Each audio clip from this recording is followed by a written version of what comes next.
गुरुग्राम से खबर।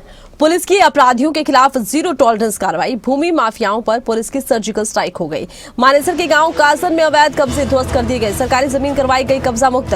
दुकान, खोखे और झुग्गियां बनाकर यहां पर अवैध कब्जा किया गया था। आरोपी बलबीर उर्फ छल्ला ने किया था कब्जा। आरोपी बलबीर उर्फ छल्ला पर है 8 आपराधिक मामले दर्ज। क्राइम यूनिट पालम विहार, HSIIDC और DTP विभाग की संयुक्त कार्रवाई। पुलिस बोली अवैध कब्जों के खिलाफ अभियान यूं ही जारी रहेगा।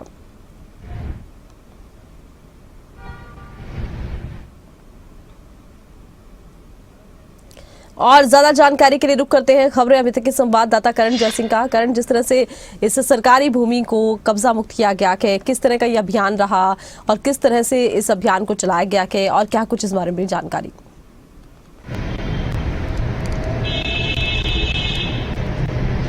बिल्कुल आरती, देखिए गुरुग्राम पुलिस अपराधियों की, गैंगस्टर्स की कमर तोड़ने का काम कर रही है। उनकी आर्थिक कमर, जिस तरह से उन्होंने सरकारी जमीन पर कब्जा किया हुआ है, उसको ध्वस्त करने का काम कर रही हैं। क्योंकि अपराधी क्या करते हैं, सरकारी जमीन पर पहले कब्जा करते हैं, फिर वहां पर दुकान या झुग्गियां बनाकर लोगों को बसाते हैं और फिर उनसे वसूली करते हैं, उनसे रेंट वसूलते हैं, उनसे हर्जाना वसूलते हैं। इस तरह की हरकतें जो हैं वो लगातार अपराधी करते रहते हैं। इसलिए गुरुग्राम पुलिस ने जीरो टॉलरेंस की नीति अपनाते हुए गैंगस्टर्स और अपराधियों के खिलाफ शिकंजा कसते हुए उनकी कमर तोड़ने का काम कर रही है। लगातार ऐसे जमीन को चिन्हित किया जा रहा है जिन पर कब्जा किया हुआ है, जिन पर कुछ अपराधी ना ही सिर्फ गलत गतिविधि कर रहे हैं बल्कि वहां से रेंट की वसूली कर रहे हैं, उसको ध्वस्त करने का काम पूरी टीम के साथ किया जा रहा है। ऐसे ही कासन गांव में, मानेसर में कासन गांव है, वहां पर अपराधी बलबीर उर्फ छल्ला, जिसके खिलाफ 8 मुकदमे दर्ज हैं, चोरी, डकैती, अलग अलग मुकदमों में वो लगातार गुरुग्राम पुलिस की गिरफ्त में रहा है। ऐसे अपराधी ने कासन गांव में महत्वपूर्ण जमीन पर कब्जा किया हुआ था। कब्जे के साथ वहां पर झुग्गियां बनाई गई थी, वहां पर खोखे बनाए गए थे, वहां पर दुकानें बनाई गई थी और वहां से रेंट की वसूली जो है ये बलबीर उर्फ छल्ला लगातार कर रहा था।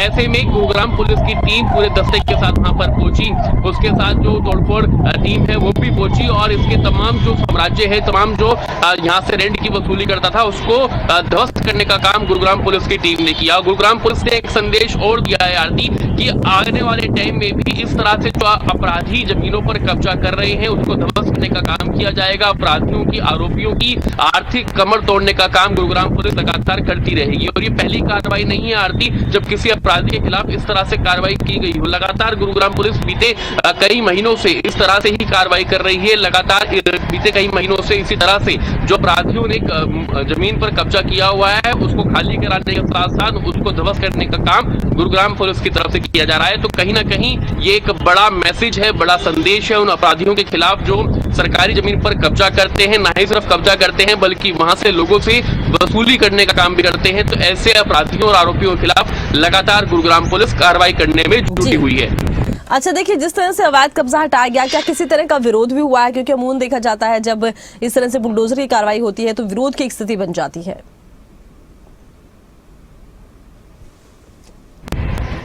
बिल्कुल ठीक कहा आपने आरती की, जब इसी तरह से जब किसी जमीन को कब्जा मुक्त कराया जाता है तो लोग विरोध करते हैं। लेकिन गुरुग्राम पुलिस जो है भारी संख्या में वहां पर मुस्तैद थी, पुलिस बल तैनात था और जो टीमें थी वो ना ही सिर्फ क्राइम ब्रांच की टीमें थी बल्कि गुरुग्राम पुलिस की जो थाने की टीम थी वो भी वहां मौके पर मौजूद थी। इसलिए ज्यादा विरोध जो है वो तो देखने को नहीं मिला। लेकिन गुरुग्राम पुलिस ने यह संदेश जरूर दिया है कि चाहे कितना ही बड़ा कोई गैंगस्टर हो, चाहे कितना ही बड़ा कोई अपराधी हो, उसके खिलाफ ये कार्रवाई जरूर चलती रहेगी और आने वाले समय में ऐसे ही कार्रवाई जो है वो देखने को मिलेगी।